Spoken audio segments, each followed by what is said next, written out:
A business leader faces disaster when his French interpreter cancels, only to discover that the maintenance worker's young daughter possesses the skills needed to secure a crucial $100 million agreement. This cannot be happening right now. Richard Donovan's frustrated voice reverberated throughout the hallways of Donovan Industries like a cry of desperation. The 54-year-old company president was perspiring heavily through his expensive $3,000 business suit while anxiously walking back and forth across his 40th floor executive office. Within the next 45 minutes, representatives from Group Marseilles were scheduled to arrive for the most crucial business meeting in the company's entire existence. Medical technology agreements worth $100 million hung in the balance of this crucial presentation, yet the hired professional interpreter had just contacted them with news of an unexpected family crisis. "Mr. Donovan, I've contacted every available translation company throughout the city," his assistant Jennifer reported, her voice shaking with nervousness. "Due to the holiday approaching, absolutely no one can assist us. The French delegation remains inflexible in their requirements, French language only, with no alternatives accepted." Richard adjusted his necktie, sensing the pressure of 200 employee positions weighing heavily upon him. The family enterprise he had built over 3 decades faced complete destruction if this agreement slipped away. The French representatives had already made it clear that meeting rescheduling was impossible. Today represented their only opportunity. "Someone in this entire city must possess fluent French language skills," he declared loudly while striking his desk with his fist. "There has to be somebody available." A young, distinct voice drifted in from the corridor. "Father, you left your tool on the equipment cart." Richard halted immediately. Looking through the partially opened door, he observed a young black girl around 12 years old passing a wrench to Joseph Williams, the custodian who had been employed in their building for 15 years. The child addressed her father using flawless French, inquiring whether he required assistance with his work equipment. "Jennifer," Richard said quietly, his attention focused on the young girl. "Were you listening to that conversation?" "Listening to what, sir?" "That young person. She was communicating in French." Jennifer followed her supervisor's line of sight and appeared puzzled. "Sir, that's Amelia, Joseph's child. She simply came to collect her father because classes ended early today." Richard observed the girl with great attention. Amelia Williams was dressed in a basic school uniform, well-worn athletic shoes, and carried a mended backpack. At 12 years old, she appeared completely misplaced within the refined corporate setting, resembling a wildflower sprouting from pavement. However, something within her gaze captured Richard's notice. An intelligence existed there, along with composure that stood in sharp contrast to his own frantic state. When Amelia realized she was being observed, she offered a courteous wave and displayed a smile filled with confidence that seemed remarkable for someone of her age. "Joseph," Richard called out spontaneously, emerging from his office. "Could we speak briefly?" The maintenance worker approached with obvious nervousness, clearly feeling uncomfortable with his supervisor's sudden interest. "Is something wrong, Mr. Donovan?" "Your child, does she have French language abilities?" Joseph appeared surprised by the question. "Yes, sir. Amelia possesses exceptional intelligence. She acquired French through internet resources and library study. Her dream is to pursue education in France someday." Richard experienced a surge of optimism in his chest.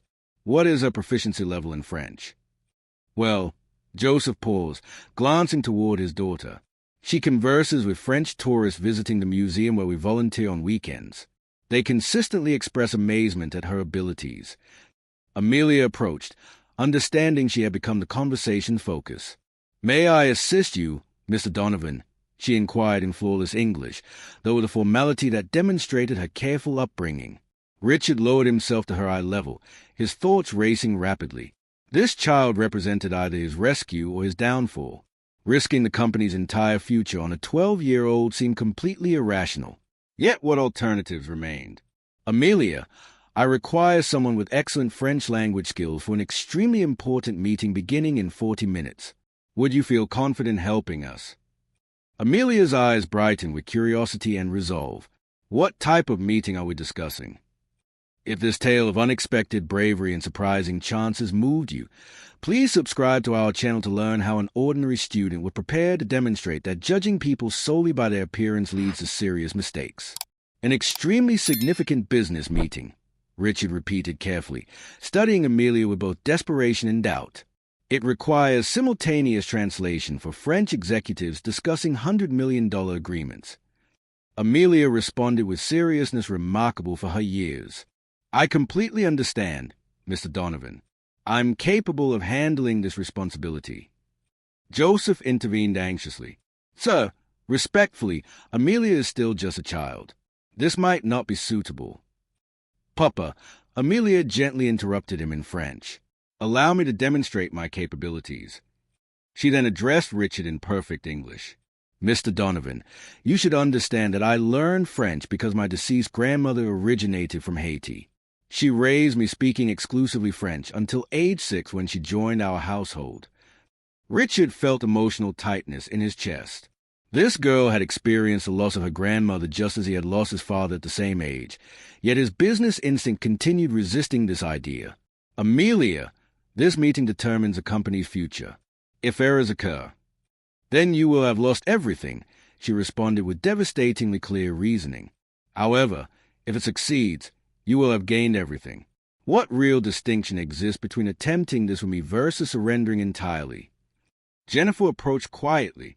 Mr. Donovan, the French delegation has confirmed their arrival in 35 minutes, and security reports that Financial Times journalists are present in the lobby. Should this meeting fail publicly? Richard ran his fingers through his hair, feeling enormous pressure upon his shoulders. His family business, established by his Italian immigrant grandfather, literally depended upon a 12-year-old black girl. The situation's irony was harsh. He had always considered himself a forward-thinking employer. But now, when he truly needed to trust someone beyond his typical circle, he felt his unconscious biases emerging. Amelia, he said finally, you realize these men are exceptionally demanding? They challenge professional translators until they reach their breaking point. They pose complex technical questions. I understand, she replied calmly. I've researched group Marcel's online. They are recognized for being difficult, but also for respecting genuine competence. Richard blinked with surprise. You conducted research about them. When Dad mentioned today's important meeting, I became curious and investigated them in the school library during my break. Amelia smiled slightly. I discovered that their CEO, Mr. Jubas, lost his spouse 2 years ago in a preventable medical accident. This explains his heavy investment in medical innovation. Joseph regarded his daughter with both pride and amazement. Even he was unaware that Amelia had researched the visitors. Mr. Donovan, Jennifer whispered urgently. A message just arrived from the French delegation. Traffic has delayed them, and they'll arrive in 20 minutes. Richard felt panic returning. 20 minutes remained to transform a 12-year-old girl into a professional translator or witness his company's collapse before reporters and investors. Is there additional information about yourself I should know, Amelia? He asked, desperate for any indication that he wasn't making his career's greatest mistake. Amelia hesitated briefly, exchanging looks with her father. Well, I also have fluency in German and Spanish. Additionally, I've been competing in French debate competitions at school. I've earned 3 first-place awards this year. Debate? Richard straightened up. What type of debate? Discussions regarding business ethics, corporate social responsibility, and technological innovation. Amelia listed casually. My teacher says I possess a talent for logical reasoning and presenting complex concepts. Richard stared at her in wonder. This was not an ordinary child pretending to know French. She was a young intellectual who had unknowingly been preparing for this moment for years. Joseph, Richard turned to the custodian. Why did you never mention that your daughter was so exceptional? Joseph looked down with embarrassment. Mr. Donovan, you've known my daughter for years, but you never inquired about her. To you, we're simply part of the background. The observation cut deeply. Richard realized he truly did view Joseph as an invisible employee, efficient but unimportant.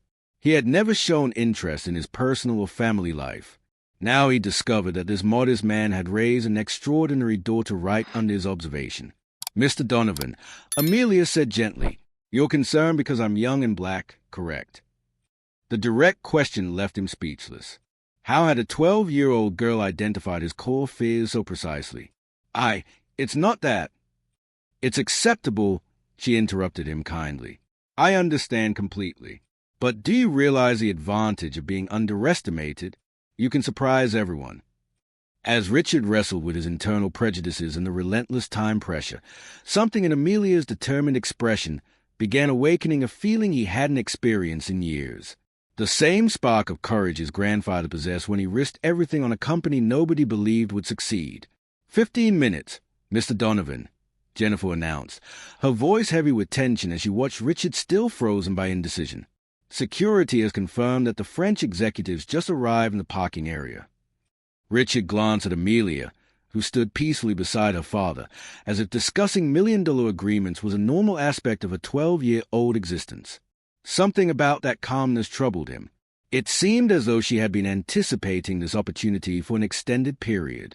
Amelia, he said hesitantly, do you truly comprehend the significance of what we're discussing? If something goes wrong, 200 families will lose their employment before Christmas. I understand completely, Mr. Donovan, she replied with disturbing maturity. But may I pose a question? Why are you more worried about my age and appearance than my qualifications? The direct question left him speechless. Joseph shifted uncomfortably, clearly proud of his daughter's bravery, but concerned about her boldness. Mr. Donovan, Jennifer interrupted, stepping closer. May I speak with you privately? Richard followed her several steps, lowering his voice. Jennifer, this is insane, betting everything on a child. With all due respect, sir, Jennifer interrupted, something she rarely did in 15 years of employment.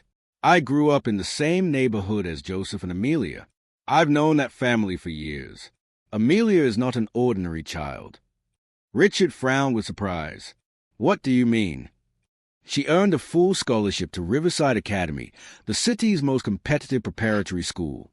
At age 10, she competes in academic debate tournaments against high school students and wins regularly. Jennifer looked him directly in the eye. Mr. Donovan, Amelia Williams is a genius, and we're wasting her because she doesn't resemble what we expect a genius to look like. Richard felt the weight of that revelation. Riverside Academy cost $40,000 annually and had a 5-year waiting list. How had a working-class family obtained a full scholarship?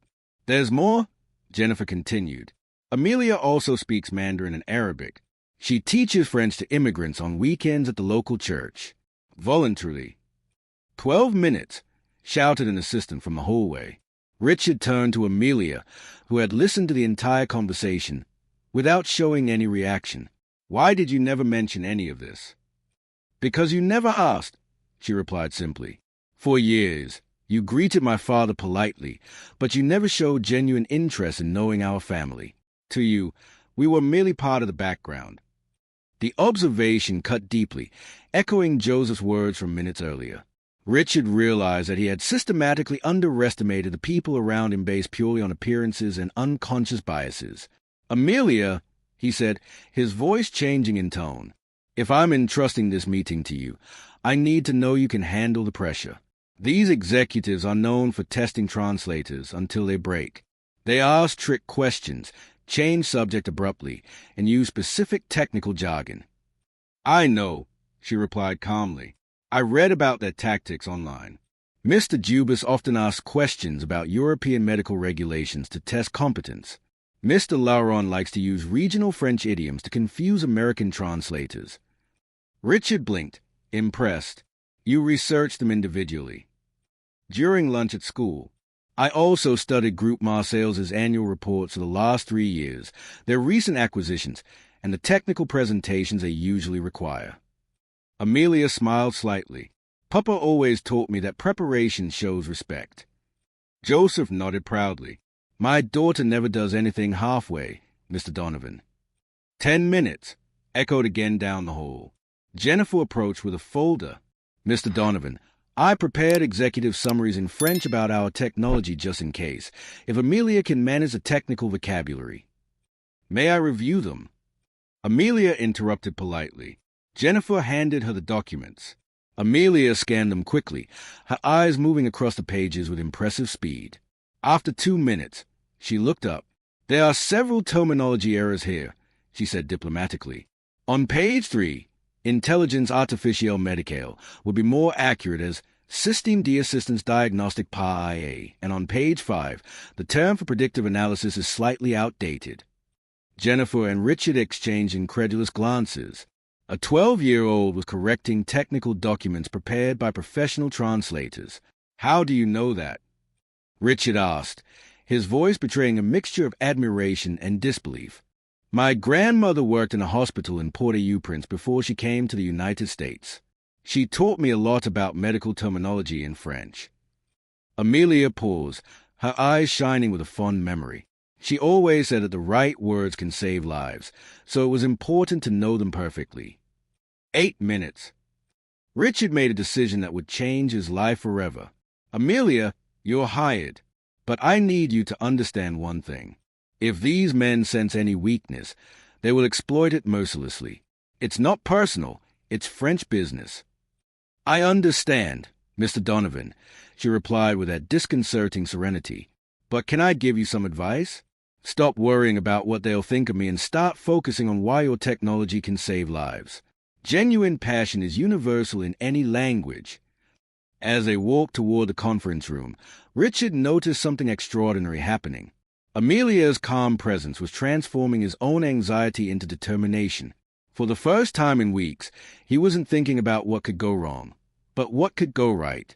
Mr. Donovan, Amelia said softly as they walked, there's something you need to know about this meeting. Something that could completely change how you approach these executives. Richard stopped abruptly. What do you mean? 5 minutes. Amelia's eyes shone with a confidence that seemed impossible for her age, as if she knew something that would turn this desperate meeting into something completely different. Something that no adult in the company had considered, but that a brilliant young girl had discovered in her secret research on the most powerful men in the French medical industry. Mr. Donovan, Amelia said calmly as they entered the conference room.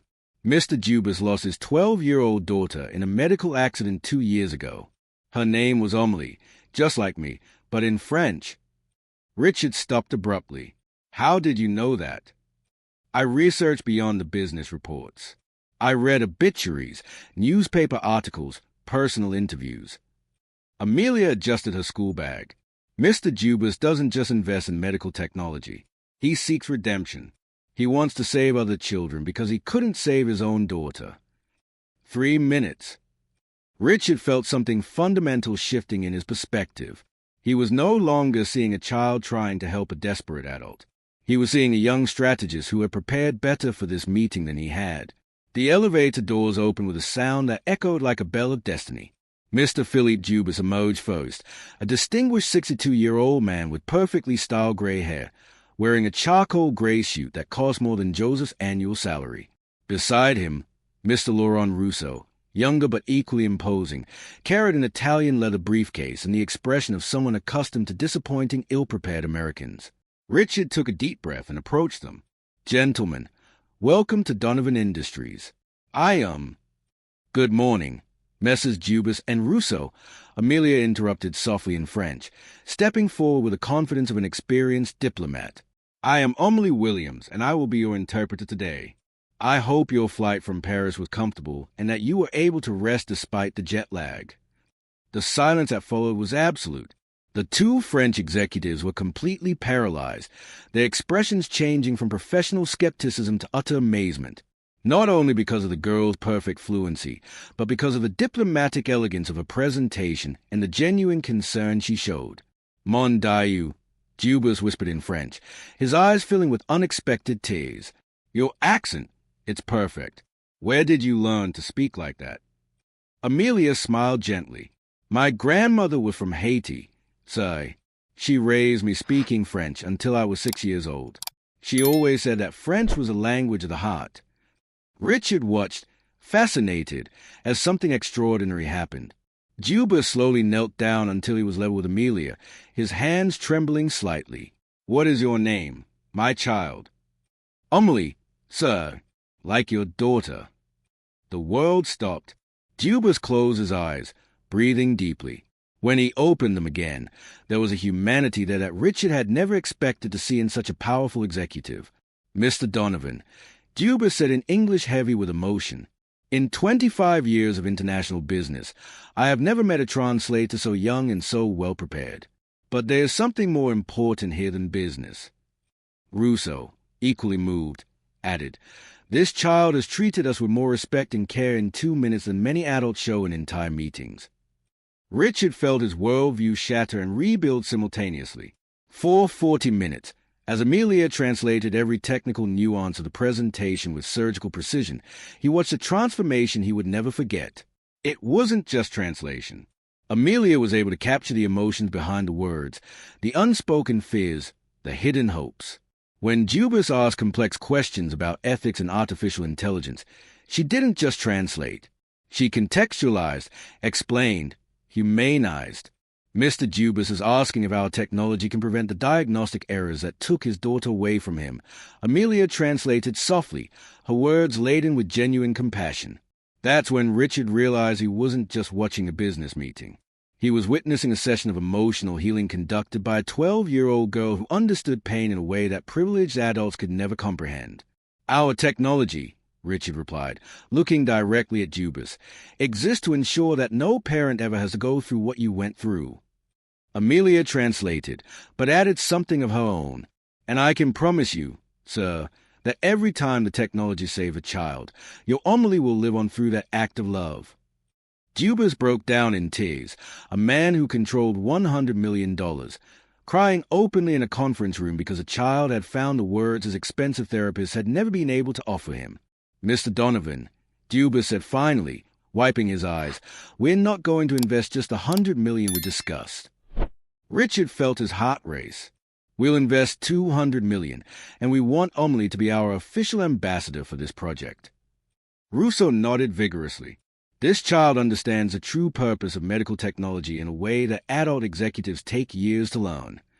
Richard looked at Amelia, who remained calmly seated in her chair as if securing the largest investment in the company's history was routine. "There is one condition," Jubas continued. "We want to establish a comprehensive educational fund for Amelie. University exchange program in France. Everything paid for. This child should not be limited by financial circumstances." Joseph, who had watched everything in absolute silence, finally spoke. "Gentlemen, I don't know what to say." "Papa," Amelia said softly in English, "remember how Mama always said that God put special people in our path at the right moments? I think today we have all been those special people for each other." As a contract was signed and champagne was served, Richard realized something that would keep him awake for weeks. For years, he had walked down the hall ignoring Joseph and Amelia, seeing them as invisible parts of the corporate landscape. He never imagined that he was ignoring the very person who would save his company and change his perspective on what it really meant to recognize talent. At the end of the meeting, as the French said their goodbyes with warm hugs for Amelia, Jubas whispered to Richard, "Sir, you didn't just hire a translator today. You discovered a treasure that was hidden right in front of you." But the biggest revelation was yet to come. Because while everyone celebrated the unexpected success, something in Amelia's bright eyes suggested that this meeting was just the beginning of an even bigger story, a story that would show the whole world the price of underestimating people based solely on appearances. 6 months later, the transformation at Donovan Industries was visible from the moment anyone entered the building.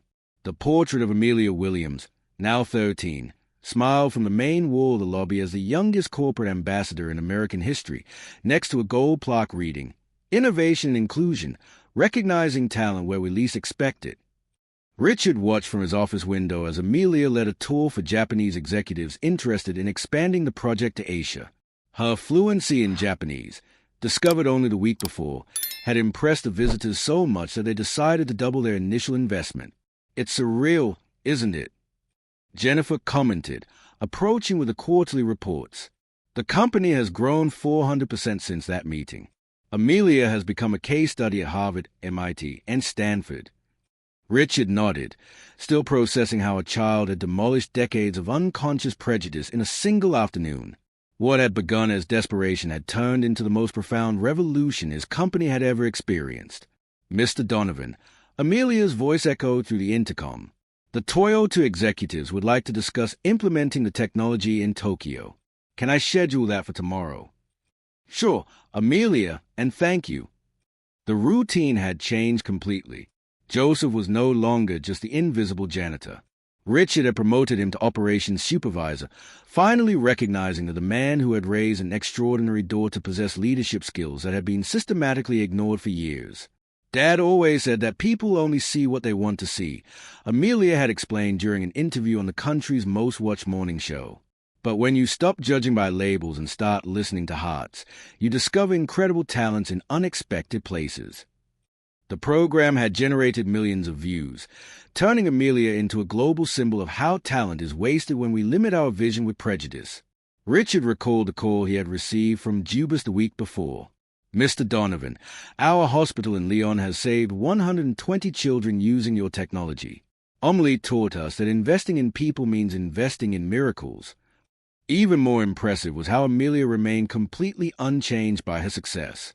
Every day after her duties as an ambassador, she returned home to the same neighborhood, helped Joseph with housework, and continued teaching French to immigrants at the local church.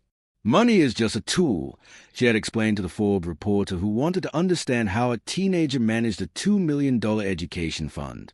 If you don't use a tool to build something good, it's useless. The interview had gone viral, inspiring hundreds of American companies to reevaluate how they identified and developed talent within their own organizations. That afternoon, Richard received an unexpected visitor. Charles Hampton, CEO of rival Morrison Corporation, was waiting nervously in the lobby. Hampton had lost 3 major contracts to Donovan Industries in recent months, all negotiated directly by Amelia. Richard, Hampton said, clearly uncomfortable, I have to admit that I completely underestimated what you've built here. My company has lost talent for years because we focus solely on pedigrees and appearances. Richard smiled, remembering how he himself had thought just 6 months earlier. Charles, what I've discovered is that true talent grows everywhere. We just need to stop looking where we've always looked. Hampton sighed. I'd like to propose a partnership. We want Amelia to help us review our hiring and talent identification processes. We're willing to pay whatever it takes. I'll ask her, Richard replied. But knowing Amelia, she'll probably want you to invest in educational programs for underserved communities. That's exactly what happened. Amelia agreed to consult for Morrison Corporation, but only if they created a $5 million scholarship fund for young people from inner-city communities. Everyone has an incredible story, Amelia explained to Hampton during their first meeting. The difference is who has the opportunity to tell that story and who has the opportunity to be heard. 6 months after that life-changing meeting, as Richard watched Amelia explain advanced concept of artificial intelligence to executives from around the world, he realized he had learned the most valuable lesson of his career. True success doesn't come from finding people who are like us, but from recognizing greatness in places we never thought to look. Joseph appeared at the door, now wearing his new supervisor's uniform. Mr. Donovan, Amelia asked me to remind you about the meeting with the Chinese investors at 3 o'clock. She has reviewed all the technical documents in Mandarin. Richard shook his head, laughing. Joseph, can I ask you a question? How did you raise such an extraordinary daughter? Joseph smiled proudly. Mr. Donovan, Amelia has always been this way. The difference is that now someone is paying attention. As he watched Amelia lead yet another meeting that would generate millions in contracts, Richard realized that desperate meeting 6 months ago hadn't just saved his company, it had saved his ability to truly see the people around him. The best part? Amelia was just getting started. At 13, she was already planning to start her own corporate inclusion consulting firm with a simple mission, to help companies discover the talent that's right in front of them, but they haven't learned to see yet. If this story of missed opportunities and hidden talent touched your heart, subscribe to the channel to discover more stories about how true success happens when we stop judging and start really seeing the extraordinary people who walk alongside us every day.